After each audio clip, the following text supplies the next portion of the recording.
মহারাজ সাহেব অনেক কথা বলেছেন, ঠিক না?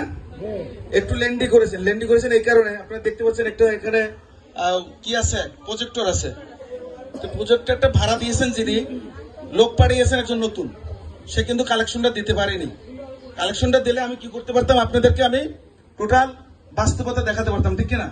হয়তো বা এখনো তারা এসে যাবে, তারপর আমি আপনাদেরকে কষ্ট না দিয়ে তাদেরকে কিছু দিতে পারবো বলে আমার মনে হয়, যদি আল্লাহ রাব্বুল আলামিন চায়। ঠিক আছে? মানুষের জীবনে চাওয়া পাওয়া তিনটা জিনিস। কয়টা জিনিস?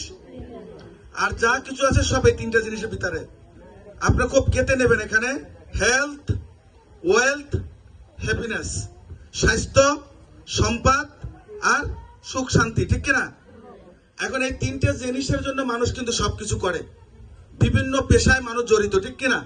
এই তিনটা পাওয়ার জন্য মানুষ কি করে? চুরি ডাকাতিও করে, খুন খারাপিও করে, ঠিক কিনা? এগুলোর জন্যই তো, নাকি?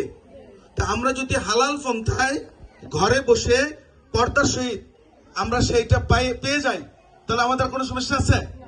তো এটা যদি আপনি ঘরে বসে পেতে চান, তাহলে আপনাকে জানতে হবে, ঠিক কিনা? একটা ছোট্ট ওয়ার্ড আছে ইংলিশে, হিউজ আর্নিং লার্নিং ফোর্সেস। মানে আপনি যদি অনেক বেশি টাকা কামাতে চান, তাহলে আপনার শেখার মধ্যে থাকতে হবে। আর শেখা কখন শুরু হয়?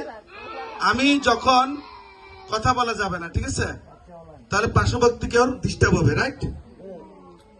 তাহলে আমি যখন আমার মায়ের গর্ভে ছিলাম, তখন আমার শিক্ষা শুরু হয়েছে, ঠিক কিনা? মাগরিবের সময়, মাগরিবে আজানের সময় আমার মা যখন বাহিরে ছিল, আমি গর্ভে ছিলাম, আমার দাদি কি বলছেন? বৌমা তাড়াতাড়ি ঘরে আসো, তুমি বেশি বেশি কোরআন পড়ো, কোরআন শুনো, ঠিক কিনা? কেন? যাতে বাচ্চারা ওরকম ভালো হয়, ঠিক কিনা? আপনারা ভালো বুঝবেন। চলে হিউজ আর্নিং লার্নিং ফোর্সেস। তাহলে আমরা কিন্তু মার গর্ভে শিক্ষা শুরু হয় এবং আর মৃত্যুর আগ পর্যন্ত সেই শিখতে হয়।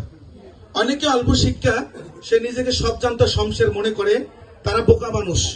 তাদের ছেলে সন্তান অনেক সময় ডাক্তার বাগর, ওষুধ বাগর মারা যায়। বেশি জানা ভালো না, আবার কম জানলেও চলবে না।